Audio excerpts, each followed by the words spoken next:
ये कहानी है एक इंसान की जिसने 400 से भी ज्यादा दिन तक दुनिया के सबसे बड़े और बेरहम समंदर पैसिफिक ओशन में जिंदगी और मौत की जंग लड़ी, वर्ल्ड रिकॉर्ड बनाया और 14 महीनों बाद वह जिंदा वापस भी आया।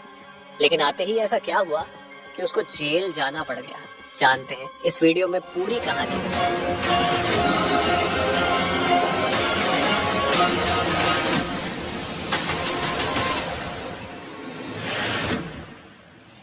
पैसिफिक ओशन का नाम सुनते ही लोगों को पसीने आ जाते हैं। देखें, पूरी दुनिया में 71% पानी है जो डिवाइडेड है 4 ओशन में, जिनके नाम है Atlantic, Pacific, Indian and Arctic. सबसे बड़ा ओशन पैसिफिक है। ये इतना बड़ा है कि जमीन का कुछ हिस्सा जो 165 मिलियन स्क्वायर किमी बनता है, ये अकेला ओशन 148 मिलियन स्क्वायर किमी को निकल सकता है। इस ओशन पर कुछ ही आइलैंड्स हैं जो बहुत ही छोटे हैं और कुछ तो ऐसे आइलैंड्स हैं जिन पर आज तक कोई इंसान जा भी नहीं सका। अब अगर गलती से भी कोई इंसान पैसिफिक ओशन में गुम हो जाए तो उसको ढूंढना तकरीबन नामुमकिन है। पैसिफिक ओशन में 14 महीनों तक जिंदा रहने वाले इंसान का नाम था जोश सल्वाडोर एल्वारेंगा। इस इंसान के पास 7 फुट की छोटी सी बोट थी जिस पर सीधा लेटा भी नहीं जा सकता था, और यह बंदा 1 साल से भी ज्यादा इस बोट पर जिंदा भी रहा। समंदर की बेरहमी का भी मुकाबला किया और वर्ल्ड रिकॉर्ड भी बनाया जो आज तक कोई और इंसान तोड़ भी नहीं सका।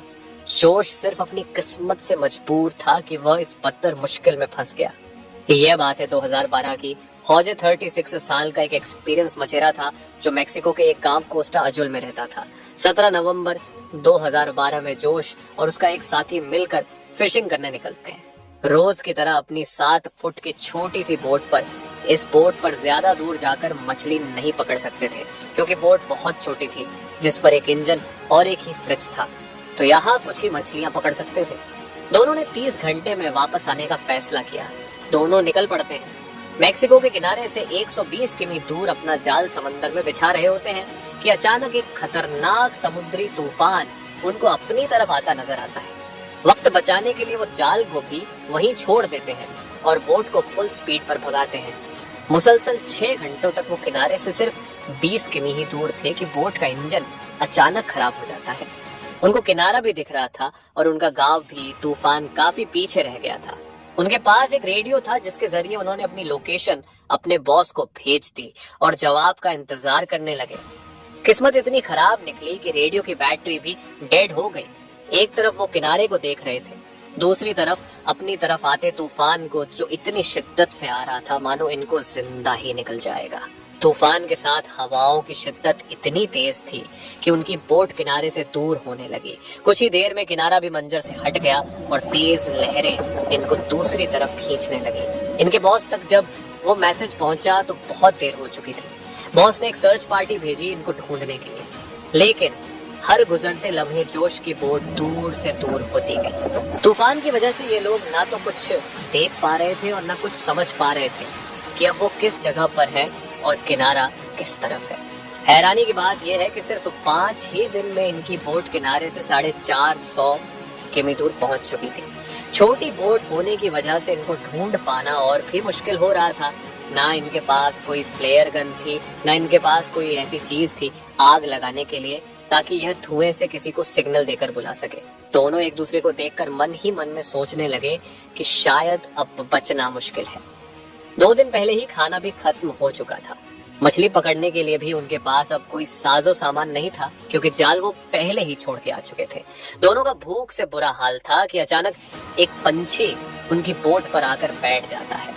ये दोनों एक दूसरे की तरफ देखते हैं और एकदम से उस पंछी पर हमला कर देते हैं, लेकिन उसको पकड़ नहीं पाते। दोनों को पता था कि हो सकता है पंछी फिर आए।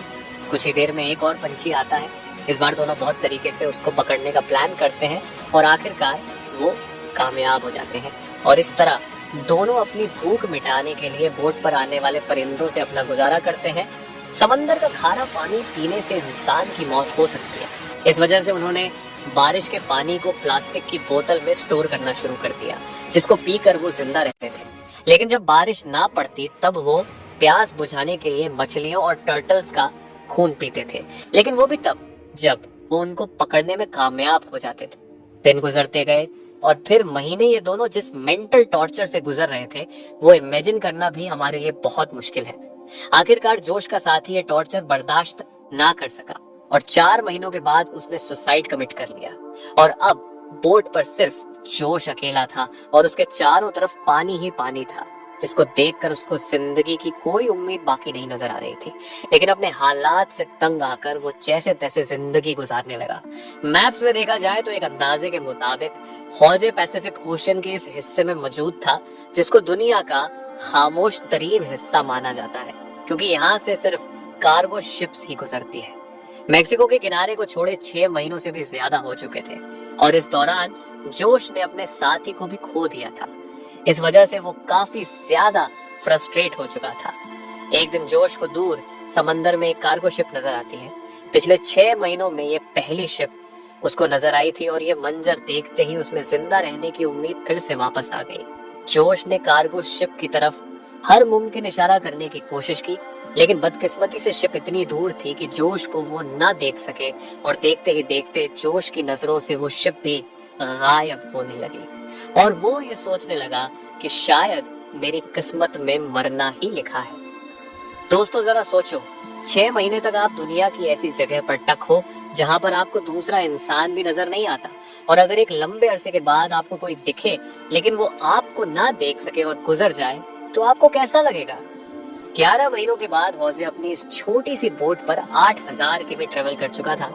उसके कपड़े भी फट चुके थे और उसके पास खुद को सनलाइट से बचाने के लिए सिर्फ एक अंडरवेस्ट ही बचा।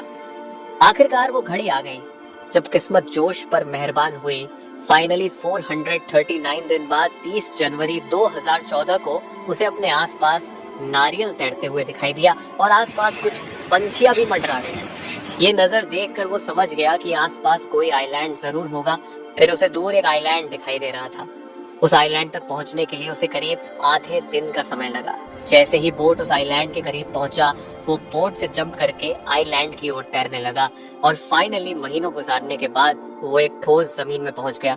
दरअसल इस आइलैंड को इबोन ओटोनी कहा जाता है, जो कि दुनिया का सबसे छोटा आइलैंड है। ये ऊपर वाले का चमत्कार ही था कि हवाओं का रुख कुछ इस तरह से उसके बोट को मोड़ दिया कि उसका बोट उसे छोटे से आइलैंड की ओर ले गया। अगर वह गलती से इस आइलैंड तक नहीं पहुंच पाता या फिर थोड़ी सी हवाओं का रुख इधर से उधर होता तो वो आइलैंड तक कभी पहुंच ही नहीं पाता, और फिर अगर वह जिंदा बच पाता तो शायद 5000 किलोमीटर दूर फिलीपींस के टापू को ही देख पाता। पर जोश की किस्मत अच्छी थी कि वो इबोन ओटोनी आइलैंड पर पहुंच गया। ये उसके लिए एक वरदान साबित हुआ, मानो मौत के मुंह से निकलकर उसे नई जिंदगी मिल गई हो। थोड़े बहुत एरिया का जायजा लेने के बाद उसे एक घर दिखाई दिया। कुछ देर बाद उस घर से एक इंसान निकल के आया। करीब 14 महीने तक समुद्र में गुजारने के बाद वो पहली बार किसी जिंदा इंसान को देख रहा था। ये देखकर उसके आंखों में आंसू आ गए। उसकी कहानी जानने के कुछ ही देर बाद वहां पर लोकल पुलिस पहुंच गई। जोश अपनी पूरी जर्नी पुलिस वालों को बताया, लेकिन उसके बातों पर यकीन करने वाला कोई नहीं था। भला 438 दिनों तक कैसे कोई एक छोटे से बोट में जिंदा रह पाता, वह भी बिना खाए पिए एक लाश को देखते हुए, जो उसने अपनी बातों को साबित करने के लिए अपने बॉस को कॉल किया, जो उसे मछली पकड़ने के लिए भेजा करता था। उसके बॉस ने भी ये पुष्टि कर दी कि हाँ, जोश मेरे लिए कम करता था और 1 साल पहले वो समुद्र में खो गया था। अब क्योंकि वो किसी और कंट्री में पहुंच चुका था, वो भी बिना वीजा के, इसीलिए कुछ दिनों के कानूनी कार्यवाही करने के बाद उसे वापस मेक्सिको भेज दिया गया। लेकिन यह जर्नी अभी खत्म नहीं हुई थी। जो उसके मित्र, जिनकी आधे रास्ते में ही मौत हो चुकी थी, उनके घर वालों ने जोश के नाम पर केस कर दिया, ये कहते हुए कि जोश ने अपने दोस्त को मार के ही खा लिया होगा। कुछ दिनों के कानूनी दांवपेच के बाद जोश को छोड़ दिया गया। उसके कुछ दिन बाद उन्होंने एक बुक 438 डेज पब्लिक किया, जिसमें उन्होंने अपनी पूरी कहानी को लिखा था। जाने अनजाने में अपनी जिंदगी को बचाते बचाते उन्होंने एक ऐसा वर्ल्ड रिकॉर्ड बना दिया जिसे तोड़ने की हिम्मत भी कोई नहीं करना चाहेगा। जोश की कहानी हमें इस तरह प्रेरित करती है कि जिंदगी में चाहे कितनी भी मुश्किलें आ जाएं, हर मुश्किलों का समाधान जरूर होता है। वीडियो एंड तक देखने के लिए शुक्रिया। मिलते हैं अगले वीडियो के साथ।